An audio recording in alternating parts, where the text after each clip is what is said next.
Hey, What do you need? Hancock. So, seems you know how to hold your own. I'd had my doubts when we first hit the road. Oh yeah? What kind of doubts? You kidding me? You look like you'd fallen out of the vault that day. I thought I'd see you picking your teeth out of the gutter by sunup. It's just real rare these days. Find someone who's not willing to take things the way they're handed to them. Too many good folks not willing to get their hands dirty. And too many assholes taking advantage of it. Look at what happened at Diamond City. Before McDonough took over, it was a half-decent place to live. A little stricter than I usually go for, but not terrible. I thought he and I had a pretty happy childhood. But then he decides he's gonna try and get elected with his anti-ghoul crusade. Mankind for McDonough. Before you know it, you got families with kids lining up to drag folks they called neighbor out of their homes and throw them to the ruins. You and McDonough knew each other as kids? Oh yeah. Guy's my brother. Grew up together in a little shack on the waterfront. Guy was the standard big brother. Entitled, punchy, liked to shove rotten potatoes down my shirt and slap my back. But I never thought he'd be capable of something like what they did to those ghouls. Why did McDonough campaign against the ghouls? Because he thought he could win. There'd always been a pretty clear divide between the folks living in the stands and those down on the field. I'm not convinced they didn't do it just to improve their view. I remember storming into his office above the stands after the inauguration speech. He was just standing there, staring out the window, watching as the city turned on the ghouls. He didn't even look at me.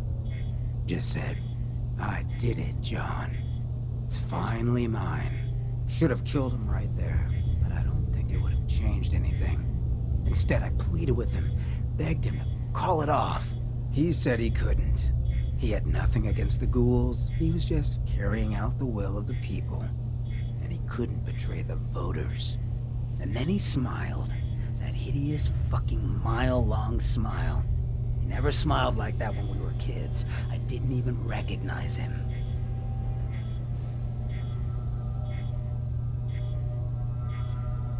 What do you mean you didn't recognize him? I don't know.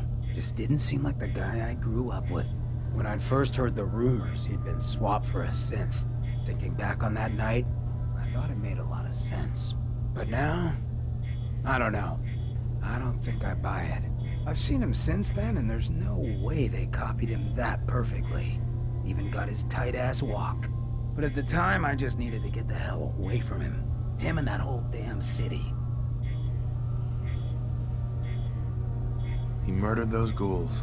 Him and that whole damn city. I still wasn't a ghoul at this point, so I didn't have to leave, but I couldn't bring myself to stay in that cesspool after that.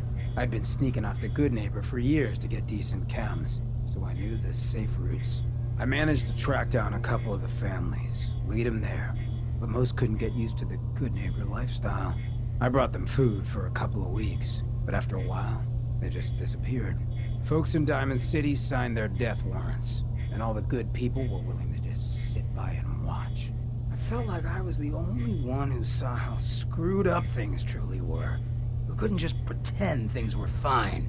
Still feel that way. Or I did. Until I met you.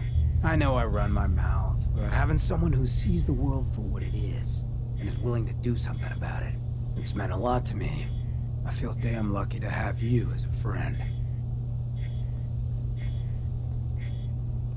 You're not going soft on me, are you, Hancock? Hey, everyone's entitled to some softness.